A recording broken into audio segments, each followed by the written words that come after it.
በስተመጨረሻ አብርሃም ሀብሉን እንዳወለቀ በዛሬ ዕለት ሰምቻለሁ። ይህንን ዜና ስሰማ ከጠዋቱ 3 ሰዓት አካባቢ ነው። እንግዲህ አዲስ ነገር አለ። ምንድነው የተፈጠረ? ሀብሉን ካወለቀ በኋላስ ምን ተከሰተ የሚለውን ነገር ለማጣራት እየሞከርኩ ነው። እንግዲህ አንዳንድ ሰዎች ጋር ደውያለሁ። ያለውን እውነታ ትክክለኛ መረጃ በዚህ ቪዲዮ ትሰማላችሁ። እሱ ብቻ አይደለም፣ አዳዲስ ነገሮች አሉ። እንግዲህ ለዚህ ቻናል አዲስ ከሆናችሁ ከወዲሁ ሰብስክራይብ ማድረግ እንዳይረሳ።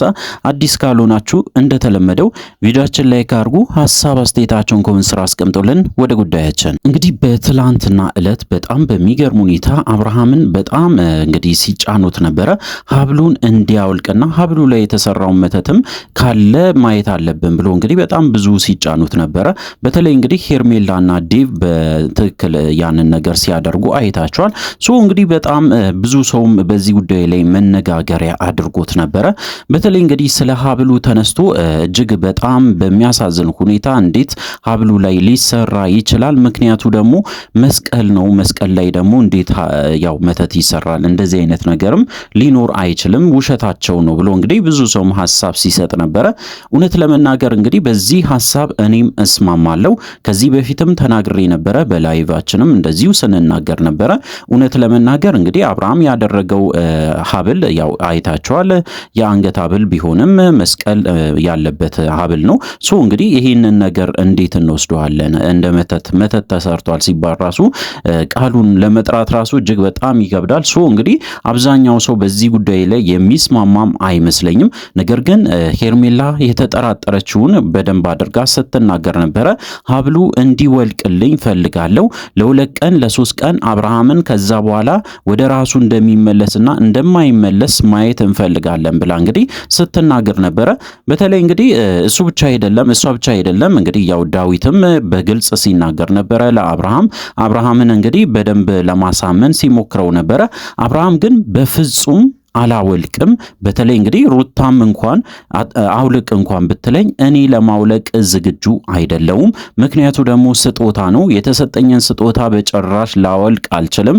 ለዛ ደግሞ እርግጠኛ ሁኜ የምነግራችሁ ነገር እንደማላወልቅ ነው ብሎ እንግዲህ በግልጽ ሲነግራቸው ነበረ። እንግዲህ ዛሬ ደግሞ ሀብሉን እንዳወለቀ ያንን ነገር እንግዲህ በስፋት ሲወራ ነበረ። በተለይ እንግዲህ በጣም ብዙ ሜሴጆች በውስጥም ተልኮልኛል። አብዛኛው ሰው እንግዲህ ይሄ ጉዳይ በጣም አስፈርቶታል። ምክንያቱ ደግሞ ይሄ ነገር እውነት ከሆነ ይሄ ነገር መተት ከሆነ ወደ ሄርሜላ ሊመለስ ይችላል፣ ወይም ደግሞ ወደ ቀልቡም ተመልሶ እንደተባለው እንግዲህ ወደ ቀልቡ ተመለሰ ተብሎ ወደ ሄርሜላ እንዳይመለስ በጣም ብዙ ሰው ሰግቷል። በዚህ ጉዳይ ላይ እንግዲህ ለማጣራት እየሞከርኩ ነበረ። ከጠዋቱ 3 ሰዓት አካባቢ ላይ አንድ መረጃ ደርሶኝ ነበረ። በተለይ እንግዲህ አብርሃም ሀብሉን እንዳወለቀ ነው የተሰማው። ይሄ ነገር እውነት ነው ወይስ አይደለም ለማጣራት በጣም ብዙ ሰዎች ጋር ደውያለሁ። በተለይ እንግዲህ ለአብርሃም ለሩታም በጣም ቅርብ የሆኑ ሰዎች ጋራ ደውዬ እንግዲህ ለማጣራት ሞክሬያለሁ። ቤታቸውን ድረስም እንግዲህ የሄዱ ሰዎች አሉ። ይሄንን ነገር ለማጣራትም ብዙ ርቀትም የሄዱ ሰዎች አሉ። ምክንያቱ ደግሞ እንግዲህ እውነት ለመናገር ሀብሉ ላይ ተሰርቷል ወይስ አልተሰራም የሚለው ነገር አጠያያቂ የሆነ ስለመጣ ነው። እንግዲህ ባገኘሁት መረጃ መሰረት አንድ ሰው በውስጥ በላከልኝ መረጃ መሰረት እንግዲህ ያው አብርሃም ሀብሉን እንዳወለቀ ነገር ግን ምንም አይነት ስሜት እንዳልሰጠው ወይም ደግሞ ምንም አይነት እንግዲህ ሪአክሽን ወይም ደግሞ ይሄ የሚባለው ስሜት እንዳላሳየ በግልጽ አድርጎ ነግሮኛል። በተለይ እንግዲህ አብርሃም ወደ መተት ተሰርቶበት ወይ የሆነ ነገር ሆኖ ወይም ደግሞ ሀብሉ ላይም የሆነ ነገር ተሰርቶበት መድኃኒት ተቀብቶ ያ ነገር እንግዲህ ብሎ የሚያወሩት ሰዎችም ፍጹም ትክክል እንዳልሆኑ ጭምር ያ ሰው እንግዲህ በግልጽ መረጃ ልኮልኛል ማለት ነው በውስጥ። እንግዲህ ይህንን ነገር ለማጣራት በሄድኩበት ወቅት እጅግ በጣም በሚገርም ሁኔታ አብርሃምንም እንግዲህ እንዳገኘው በደንብ ለማወቅ ችያለሁ ብሎ ያ ሰው እንግዲህ በግልጽ መረጃ ሰጥቶናል። እንግዲህ እዛ ቦታ ላይ ከሄደ በኋላ አብርሃምንም ጭምር አግኝቶ አብርሃምንም እንግዲህ የተፈጠረውን ነገር እያንዳንዱን ሲጠይቀው እንደነበረም ጭምር ነው ዛሬ መረጃ መረጃውን የደረሰን። ሶ እንግዲህ ይሄ ነገር እውነት ነው ወይስ አይደለም ያው ለእናንተ መተው ይሻላል። ምክንያቱም በስተመጨረሻ ቪዲዮ መለቀቁ አይቀርም። ነገር ግን ባገኘሁት መረጃ መሰረት አብርሃም ሀብሉን አውልቋል። በስተመጨረሻ ግን ያው ሀብሉ ላይ ምንም አይነት መተት እንደሌለና ምንም የተሰራ ነገርም እንደሌለ ለማረጋገጥ እንደቻለም ጭምር ዳዊትም ያንን ነገር እንዳረጋገጠ እንግዲህ ይሄ መረጃ እየደረሰን ይገኛል ማለት ነው።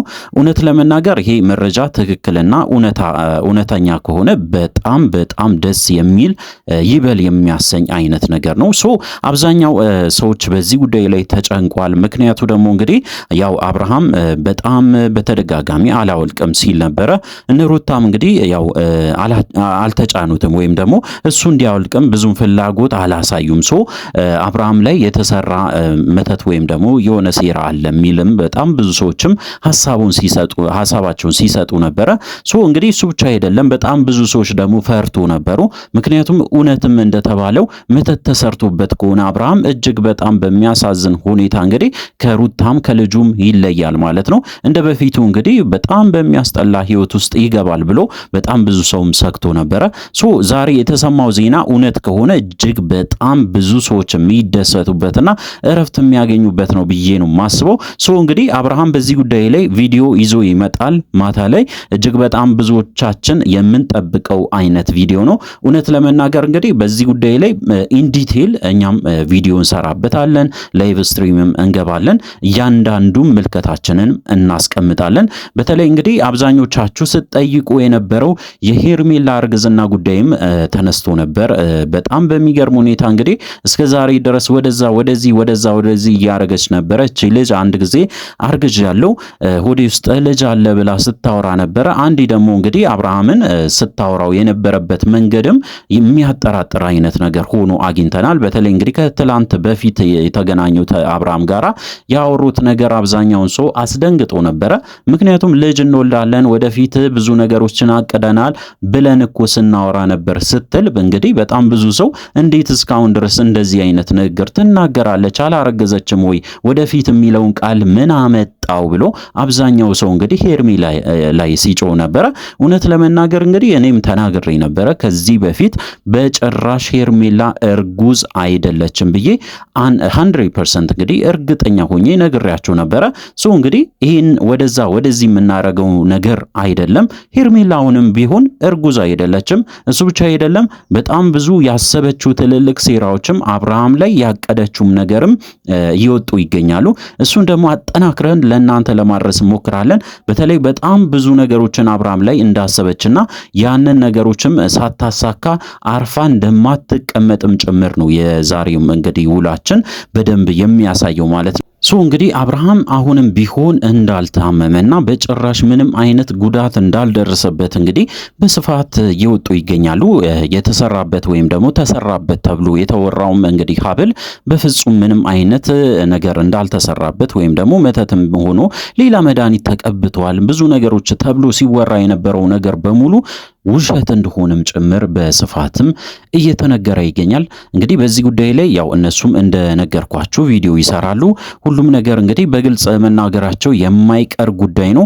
ነገር ግን ማስታወስ ያለባችሁ እጅግ በጣም በሚገርም ሁኔታ በተደጋጋሚ ሄርሜላ አሁንም እርጉዝ እንደሆነች አልፎ አልፎ እንደሚያማት እንግዲህ ብዙ ነገሮችን ስትናገር ስለነበረ በዚህ ጉዳይ ላይ ፍጹም እርግጠኛ ሆናችሁ እውነት ነው ብላችሁ ለማውራት እንኳን ትንሽ ስለሚከብድ እባካችሁ ተረጋግታችሁ ነገሮችን በሙሉ እያስተዋላችሁ ብትናገሩ መልካም ነው ብዬ ማስበው። እንግዲህ አብዛኞቻችሁ በተለይ በገምታችሁት እቅድ መሰረት እንግዲህ ያው አብርሃም ላይ የተሰራ ምንም አይነት መተት እንደሌለ ለማረጋገጥ ችለናል ማለት ነው። ከተለያዩ ሰዎች ነው ይሄንን ነገር እንግዲህ ለማግኘት የሞከርኩት።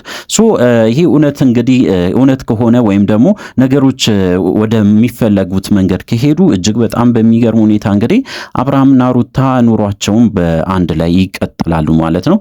አዲስ ነገር አለ፣ ጠብቁ። ወደ ማታ አካባቢ እኛም እንግዲህ በራሳችን ላይቭ ስትሪም በደንብ አድርገን ያለውን ነገር በደንብ የምንነግራችሁ ምልከታችንም የምናስቀምጥ መሆኑን ከወዲሁ ለመናገር እንፈልጋለን። እንግዲህ ለዚህ ቻናል አዲስ ከሆናችሁ ከወዲሁ ሰብስክራይብ ማድረግ እንዳይረሳ። በቀጣይ ቪዲዮ እስከምንገናኝ ድረስ በያላችሁበት ጤናና ሰላም ይሁንላችሁ።